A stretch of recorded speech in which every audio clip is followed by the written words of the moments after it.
the quality is different, sir. When I met with him, he said there's no big difference, by the way. The one at State House is more whiter than ours. That's the only difference. Salim, it's the only difference is just it's more whiter.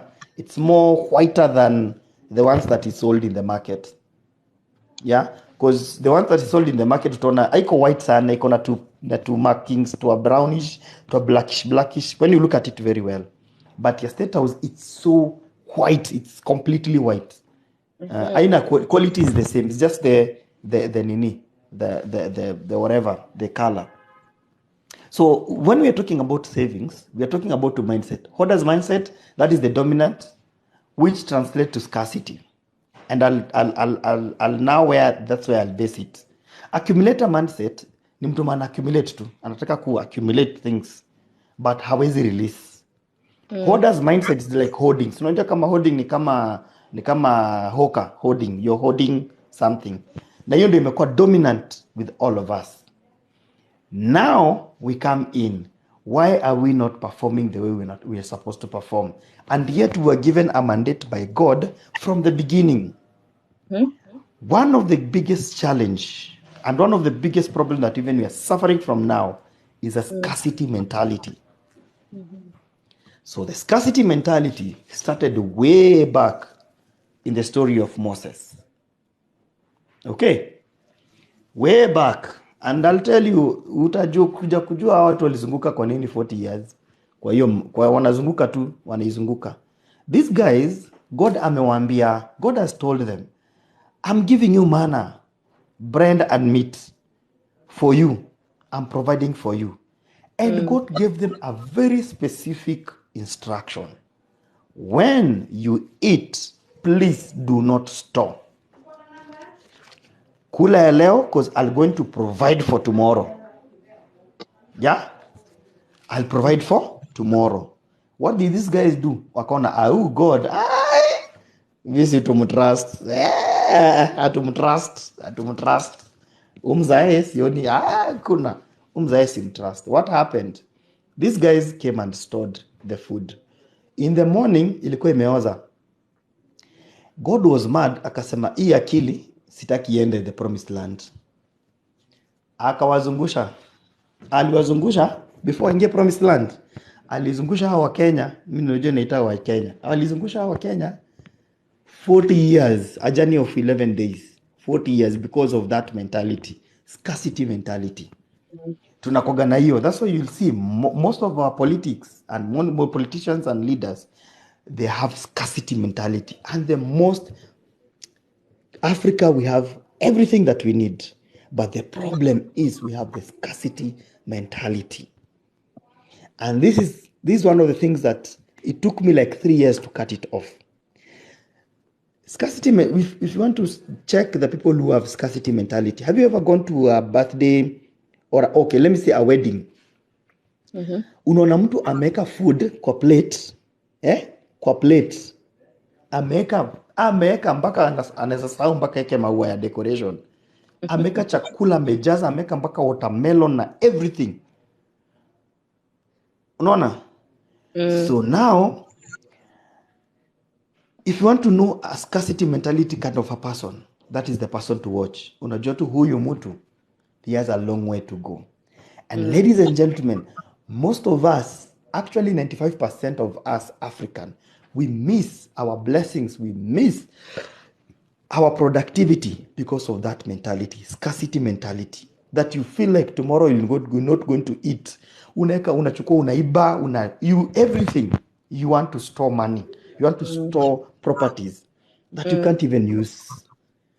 But God amekuleta in a place where God has given you an opportunity where you say, God has provided. That's why you see, when you, me wanaambiaga watu, if you can really check on the Lord's Prayer, your kingdom comes, your will be done on earth as it is in heaven. So that kingdom mentality has to come on earth. So we need to kill if you want to succeed in life. And let me tell you, one of the things that helped me, and in my journey, I've been having mentors. One of my greatest mentors is Big Ted. Big Ted was the former State House branding. He was in charge of State House events and branding. Right now he's a special convoy to Kenya, to the US. So mnadhani ita take long? Nitafika to US, sina mbio. And Big Ted told me, do you know most of us as young people, nini atufanya tusifike huko? Scarcity mentality. I have been able to visit State House twice, bila hata sikuwa kwa invitation book. And what has helped me to enter in such great places and meet such great people is killing the scarcity mentality. And how do you kill the scarcity mentality? Ukienda place yenye uko na food mob. The first time I went to State House, it was nini, uko na kila kitu, you have all types of meat. All types of meat. It was a end year party in Akoga State House. So now, Ted told me, unaona chakula yote, I want you to pick one vegetable and one piece of meat. That is how I was killing when you have everything, that is the moment to kill scarcity mentality. Not when you are hungry. Not when you're hungry and when you don't have money, that is not killing money. Because so unataka kukula sana. The easier way of killing scarcity mentality, it's when you have all the opportunities, when you have everything, but you say no. You say like, I'm going for this one. When you have money, and that's why unaonaga most billionaires, most wealthy guys, they don't wear expensive suits. Unaona wanavaa tu jeans ya kawaida. They have killed their scarcity mentality. And it works, gentlemen. Imagine umeitwa na governor wako. Let me just say your governor. And then amekwambia ndio serve food. Umeenda umejaza plate hapo. And let me tell you, this is what happens even with great men. When you have such characters in front of them, they always tell their aides, those people wako karibu nao, this person, may he or may she never come close to me. So imagine that kind of a picture imepigwa pa, imewekwa kwa social media. Umejaza kiplate hapo na governor wako ako na kikombe ya chai tu. So those are the little things that when we want to achieve where I am right now, the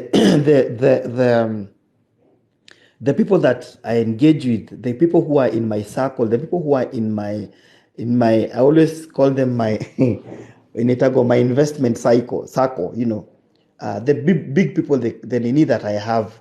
Hata juzi nimetumiwa namba ya Rigathi na your idea umzae tafutana, so unashindwa. Hata I never wanted the nini, I never wanted the number, but I was given because of the value that person was seeing.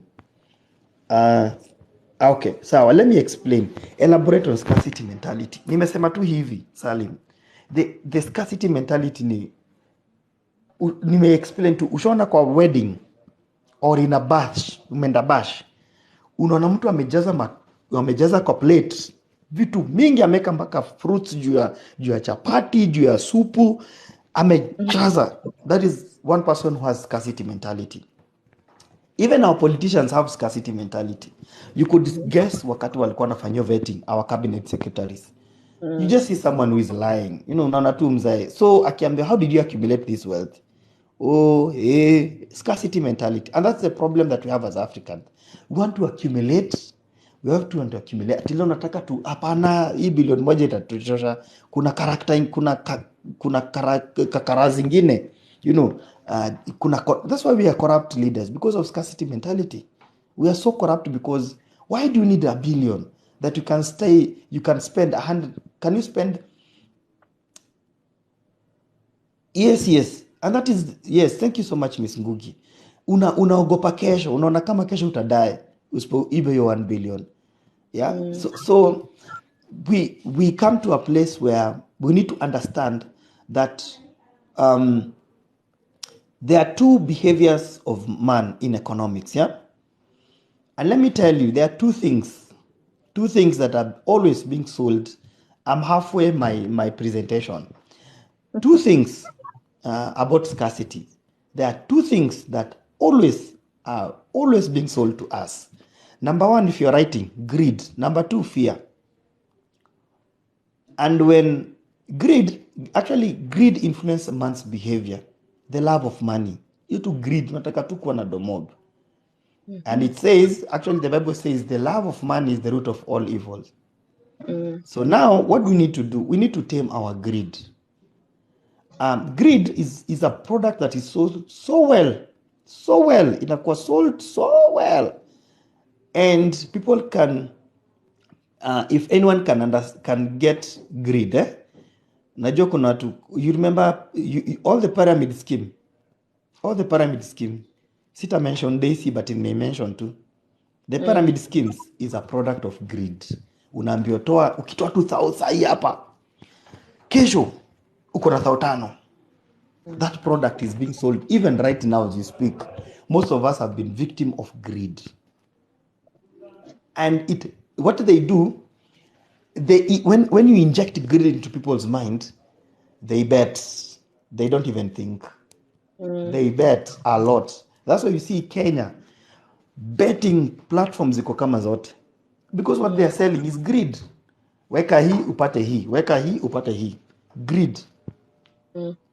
So God has not given us a spirit of fear, but of sound mind. So we need to discipline ourselves to really tame our greed. The other thing that I said and I mentioned about the other thing that is being sold very well was fear. Fear, okay, for those people who sell insurance, I'm sorry. I'm not sitaki kuwapotezea kazi, but I'll say, one of the things wanakuja na kuuliza, what if you die today? What if you die today? As if, okay, so I'll just stand out. Fear is being sold very well. Yeah. So, fear is being sold. Greed and fear they're the two products that are being sold all over the world. Two products, and they sell very well. Okay. In life, I always say this. In life, there are three things. There are three advice. Good advice, bad advice, and free advice. So what we're giving you today is free advice. Good and free advice. But most people end up with bad advice. Yeah? So bad advice ni kama vile mtu anakuambia fake it till you make it. Why do you fake it? So just be original. Why use energy that you can use it to become? Why fake? Why use energy to fake and you can use the same energy to become who you want to become? So now, from all that I've said, this is what all of us if anybody here, thanks Salsa, Ameni Elimisha, God bless you. Thank you so much, Dante. Thank you so much, Dante. So now we are coming to a place where we really need to understand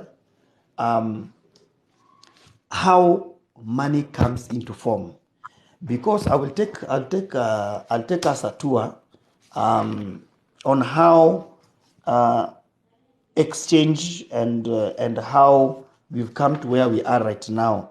I know most of us who were slaves. Walikuwa nasema all African, they were slaves. So capitalism, this is what came from now when they wanted to take different parts of the world. Walikuwa nagawana capitalism. And this is all about slaves. And they said when they had slaves, capitalism says they could spend least and get most from the slaves. So that was the capitalism mentality. And the mentality that all the people who colonized us, they thought the slaves were so free. They were so free. I mean, and that is how we were created. We are so free. But now alikuja katuambia, no, you don't have to be free.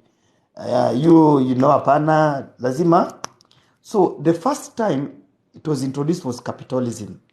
Then the second thing that was introduced was industrialization.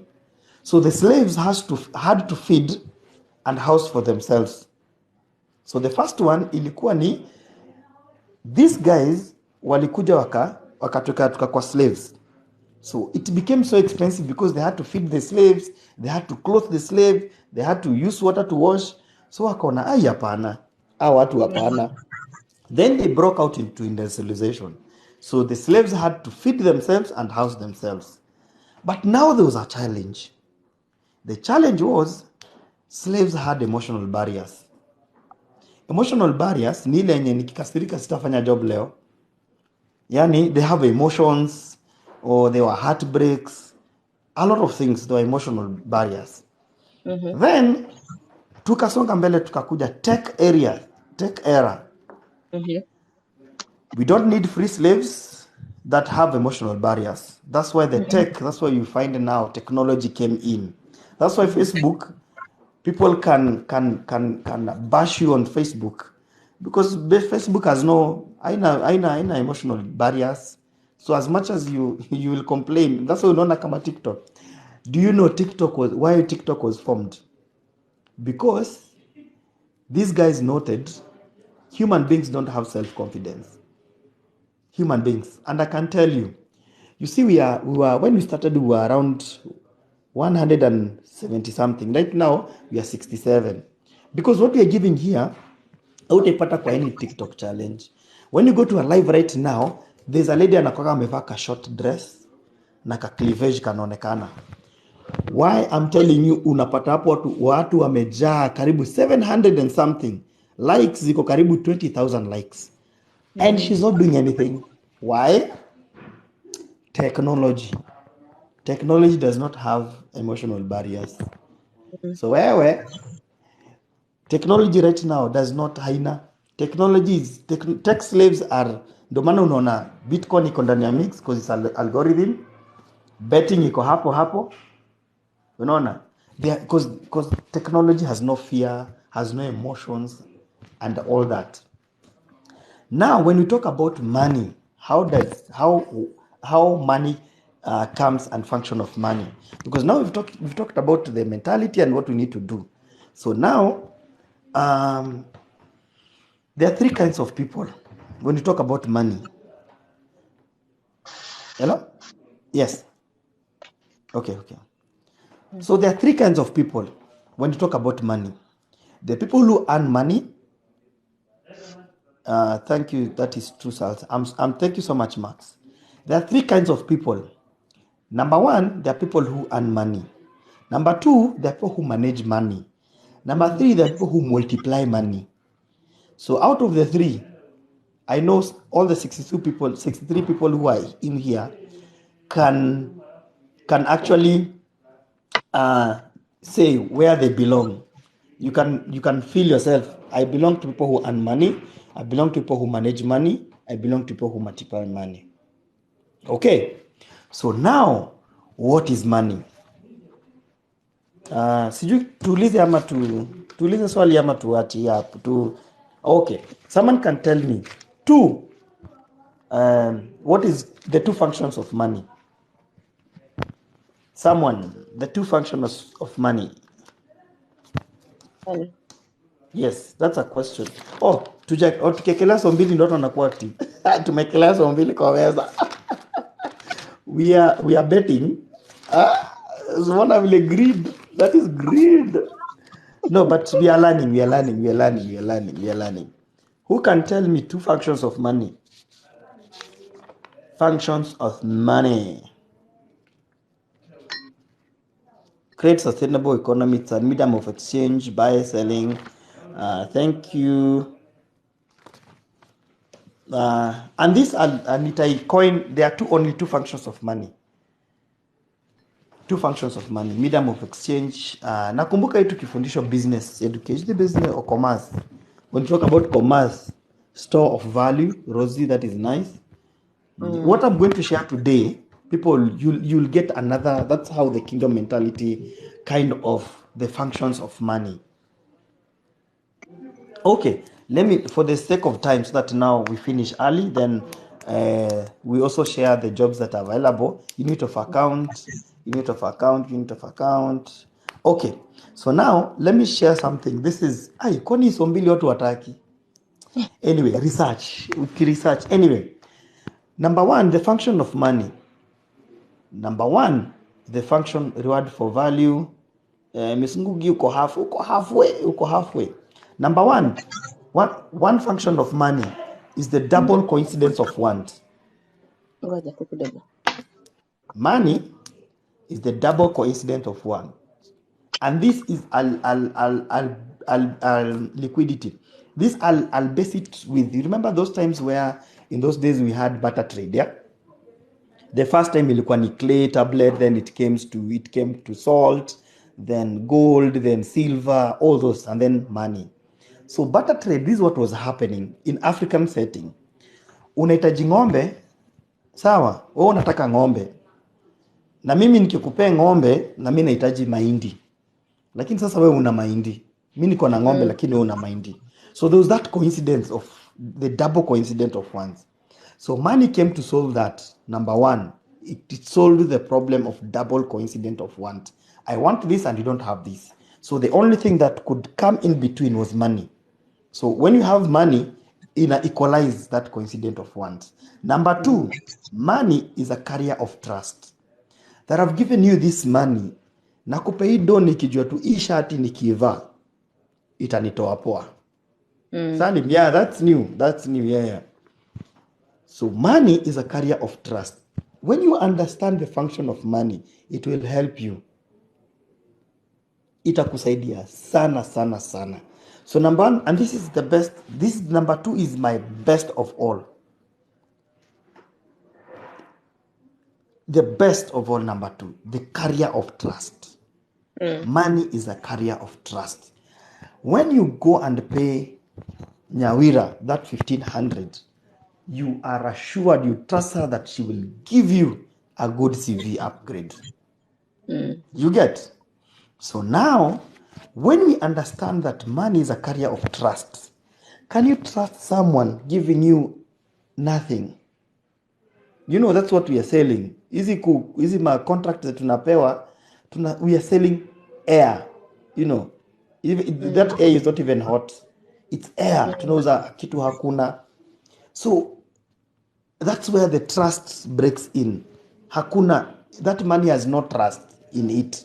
So you lose it because easy come, easy go. Yeah. Unaona? So now, that has really helped me a lot. So now, how do we manage? Tunataka tuende kwa loan sasa. Malpe tunaenda kwa so number one, how to manage money. Tumesema function of money, tumesema ni mbili, double coincidence of one. Number two, money is a carrier of trust. So now we are at how to manage money. Number one, avoid wastefulness, because now we're talking about management. Okay, wacha niulize ya mwisho. Okay, wacha niulize ya mwisho. 200 on the table. 200 on the table, yeah? 200. 200 table kwa meza. In fact, fanye kuwe 500. Tufanye kwa 500. Fanye 500. Aya. Nyawe 500. Nataka ni mambo ya juu. Aya. What if someone can tell me what is leadership? Because now we are talking about how to manage money. Here leadership is important. So the answer is in the how to manage. And mwapatia clue. What is leadership? It's as simple as that. What is leadership? If someone can tell me. Hi, I'm only taking 3. Only 3 answered. Unajua saizi watu kwa Google wameruka kwa Google. What is leadership? Ability to lead. Yeah. Leadership, managing power, ability to manage. Leadership is the art of management of oneself and resources. Agioginga. Watu wamefanya research, Any other person? Deciding where the resources and people are guided to.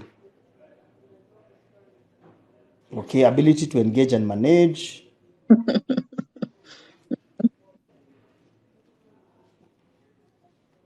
Okay, so now kuna mwenye amepata, by the way, kuna mwenye amepata taking Hivyo tu ndio control nikapoteza pesa. hivyo accomplishment of goal. Okay, how to manage structure of a business growth and sustain its growth. Okay, sawa, tuachie hapo. Agi, you are the one who has gotten it, by the way. Nice. Agi, you've gotten it. Leadership is the ability to manage resources. Simple as that. People are resource. So Agi, tumia Nyawira namba yako ya simu sai tu. I hope it's Safaricom.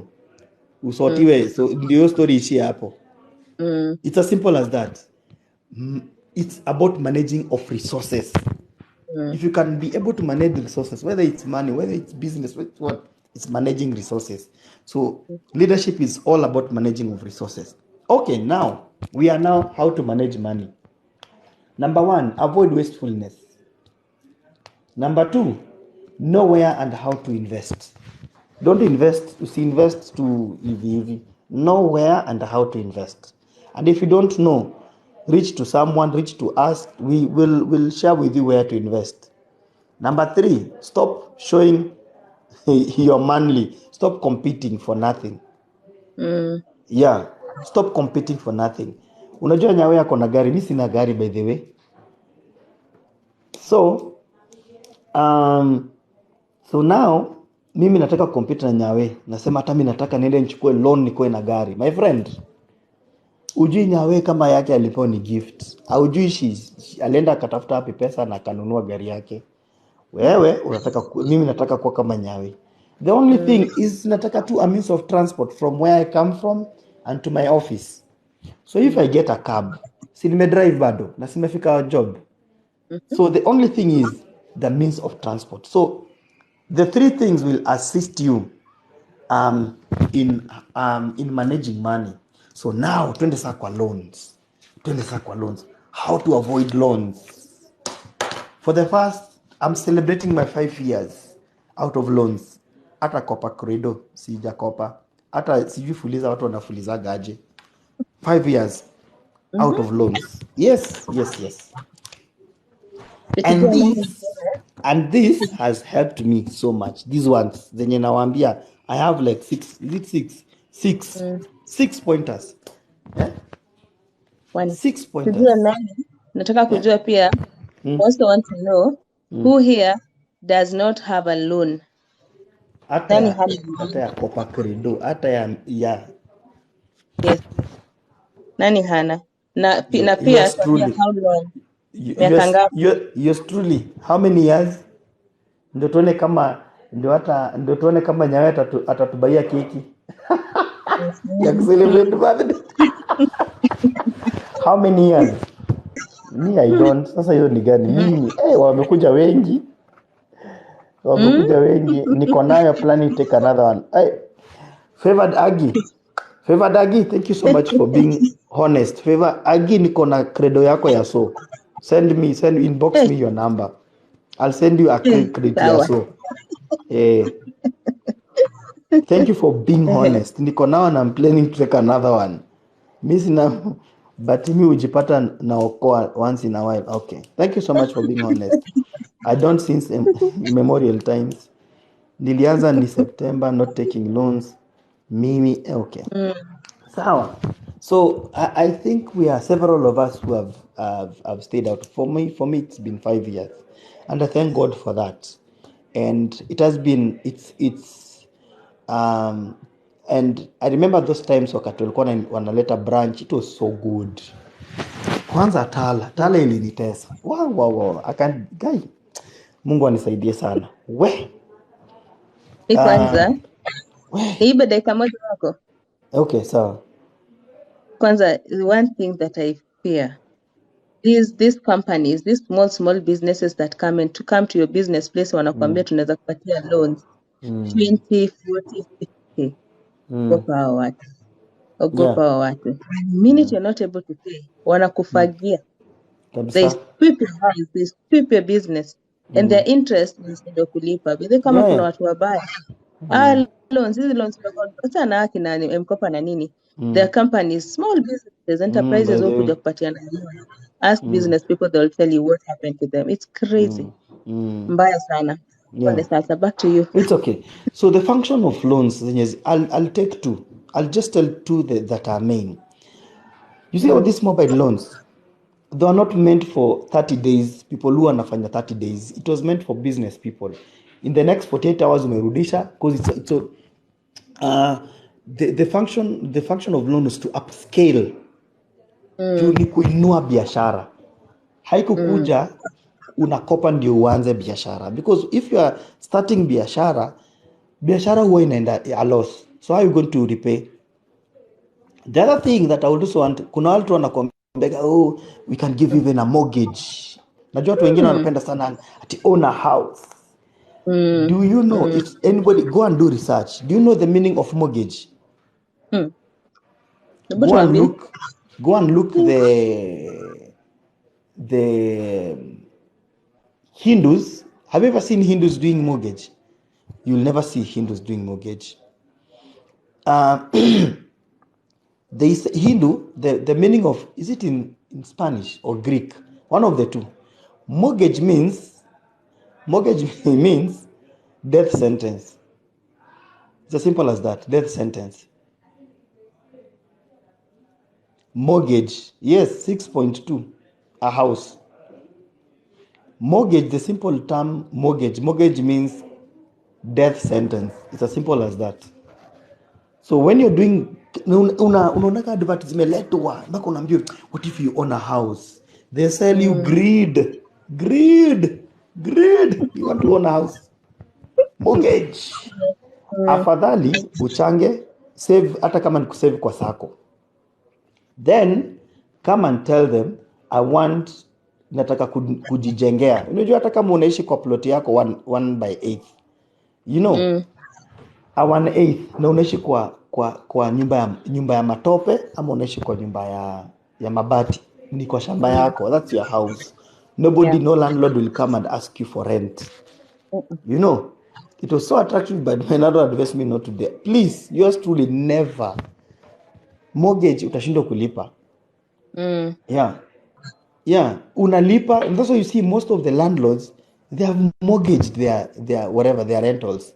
That's why they'll fungia you the house. They're so ruthless, because they're not even wealthy people, they are rich people, because wako na loans za kulipa kwa bank. Yes. Unaona? So at the end of the day, ukiona zile zenye ziko na landlord na hazina, most of the people wenye wanakaa kwa agents ndio hao wasi wako na loans, by the way. Ukiona zile za landlord, because you see a landlord is a human being, ataona enyewe tukusema tu kweli, enyewe leo mimi sina ama job imekatika, landlord atakuelewa. But you see agents will never understand you. They will never understand you. Never. Never. Because kuna mtu hapo akona deni ya loan, alichukua mortgage kwa nini. So now nimesema function of loan, it is to upscale businesses. Ni ku upscale. You have your money, you have your stock. So now, number 2, loans were meant to stabilize. One was to upscale, number 2 to stabilize. Tuseme kama you've been umekuwa na biashara, then waizi wakakuja wakaiba and all that. It's just to return you back, just to kukurudisha tu hali ile ya kawaida. But you see now, loans were never meant for consumption. Ladies and gentlemen, loans were not meant for consumptions. Na hapo ndio Wakenya wengi tuko kwa hiyo mix. That's why even right now tumeuza mpaka nini? Tumeuza mpaka poti yetu because of greed. Tunataka tu loans. You go to parliamentarians wana increase. Right now our loan scale is 12 trillion. Na tuko na deni yenye tumeshindwa kulipa, you know. So now let me follow. It's illegal to benefit without following return on investment. Okay, sawa. So now that's why you see most of us, and then mpaka watu wa loan wanakuambia seta Kenya iko na deni ya China. That is a lie. Kenya iko na deni ya China, lakini mimi sina deni ya China. You know, I don't have to take a loan because the niachana iko. Yeah. Most of us were found in loans. Now, how did we find ourselves in loans? Because we've explained what loan is. How did you find ourselves in loans? Most of us here, when you're shachukua loans, they never needed that money at that particular time. They were trying to showcase, wameenda sherehe, bili imekuja kubwa. So inakuaje nikufulizie, you know, hapo ndio tulianza. And then ukishafuliza ama ukishachukua hiyo loan, wanakuambia si ulipe alafu tuku upscale. Bad advice. You know, nasema bad advice. Lipa we increase the loan limit. Hapo, that's a bad advice. So now, how do we avoid loans? Number one, if you want to, this is what I've done. Easy at the points nilisoma kwa class. This is what I did to avoid the loans. Number one, be contented with what you have. Stop living people's life or comparing. Be contented. Kama unakula ugali leo, ama unakunywa uji leo, that does not mean tomorrow utakunywa uji. So be contented with what you have and stop cloud chasing. Wache kujicompare na watu wengine. You are wewe hata fingerprint yako, hata kama uko na twins hazifanani. Hata utakufa peke yako by the way, na utazikwa kwa kaburi yako, utazikwa na mtu mwingine. So live your life. Number two, live according to your means. Usiende sherehe na hujalipa rent. Live according to your means. Just live. For me, I've cut a lot of friends. Nimecut a lot of friends because I want to live according to my means. So una drive, si lazima nipande gari yako. Unajua, so una drive, waendelea tu ku drive, mimi sina issue. You get? So live according to your means. Number three, avoid borrowing, unnecessary borrowing just because your limit is up. Unaona, inakudanganya tu, hasa umelipa 5k, loan limit imekuja 12k. Inakupatia ka grid kingine, si nichukue hii 12 itaweza. Yes, it's better to eat mboga every day than nyama for 5 days then have nothing after. Thank you so much, Lynn. So avoid unnecessary borrowing just because your limit is up. You don't need that money. You know. Number 4, cultivate a relationship with people who can assist you or help you when you're in need. Let me say this. Wanasemaga your what is your net worth is your.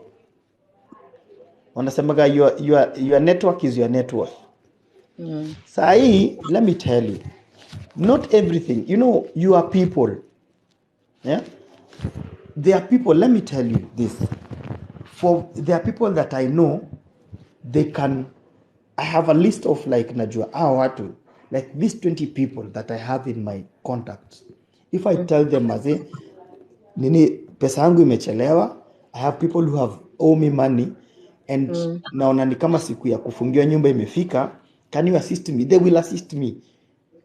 You know, there are friends who can come to you and assist you and let you avoid Benson Sina friends as such. No, yours truly, you need to change your friends. Yours truly, if all in your ecosystem, like everybody is feeding on you, my dear, run. Murife if you can. I'm telling you, if all your friends are feeding on you, change your friends. Change your friends. Because they will lead you to loans that you cannot even pay. Sijui kama tumeelewana mpaka hapo. Develop people, relationships as your greatest resource. Your relationships. So make sure that you don't burn bridges. Make sure that you don't burn bridges. Hata kama hauna pesa, mtu ulimwambia I'll pay this time. Be honest and tell them I was to pay you tomorrow, but from the look of things, I'm not seeing that money coming tomorrow. Nimerusho, maybe next week. Tell people before the material day. Because this relationship, it's a building of trust. You build trust and friendship. There are some people, like for me, my friends when you're nakwaga now, I mean the kind of friends my circle is they support me a lot, even with my projects, the Reach to Her campaign project. I have people who every month they just want, I'm even paying school fees for two guys in college, 4 girls in high school, 3 of them are in Form 4. Wow. People tell me, because you work in the community, hebu tuambie mahali penye tutatupa hii do. There's one friend I met 2 weeks ago through a friend. They just called me because they just wanted to celebrate. I shared with them an idea and it worked. And they were given a contract. So they just wanted to celebrate me. So they said, "Hello, wacha tukule kuku ya kienyeji, So I shared with them what I do. So this guy was like, he's an engineer.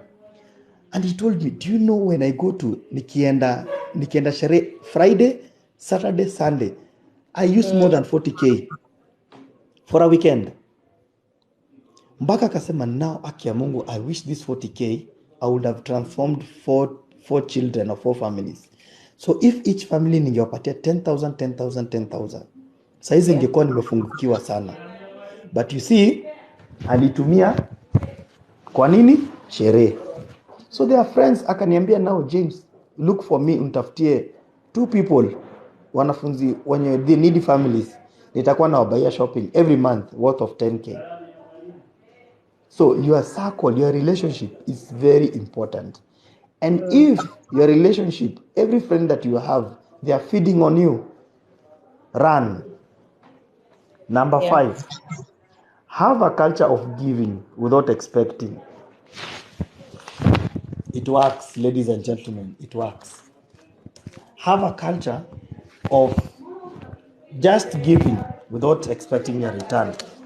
Right? You see, like kama saizi, is it Lynn or a lady mwenye amesema enye mimi naombaga enye hata I'm in the process of that kind of my heart felt like socha tu nimbaie credo. You think I will lack? I will never lack, my dears. Have a culture of giving without expecting. Yes. Have a culture of that. Number 6, borrow what you need and not your limit while reducing the loan limit. So you borrow what you need and not your limit. So while reducing the limit. So what I'm saying is this, you borrow while reducing that limit. Kama ulikuwa umeborrow 5K or 10,000, borrow 5K. So may reduce your limit. Because our to loans one expect you borrow more money from them, but borrow less. You borrow less. That way you'll keep your loan limit going down until you clear it. Because when you bring more troubles, mtu anakuambia the nini apps zimekwambia we gave you 2K, now you can borrow 7K. App ingine imekwambia we borrowed 1K, now you can borrow 5K. So when you chukua 7 and 5, how much is that? 12K. You see? So hapo imekupea tamaa ya kuborrow loans yenye hata uhitaji. So you borrow what you need. Kama uko na loan limit ya 20K and you need 2,000, borrow that 2,000. Don't borrow more. Just borrow that.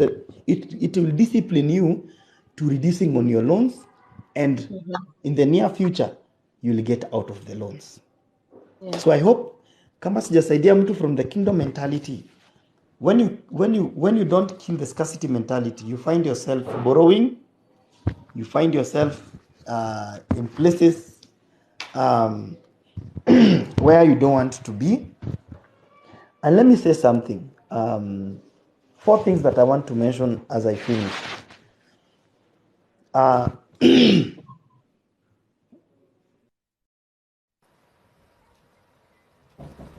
lost him again. Wow, network Aya, wacha tumrudishe tena. Salsa, you're invited.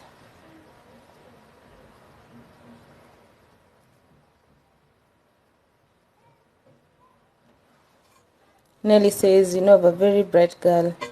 I love that idea. I think someone must have called his phone. He should be back in a minute. All right, let me just accept the invite. Accepted.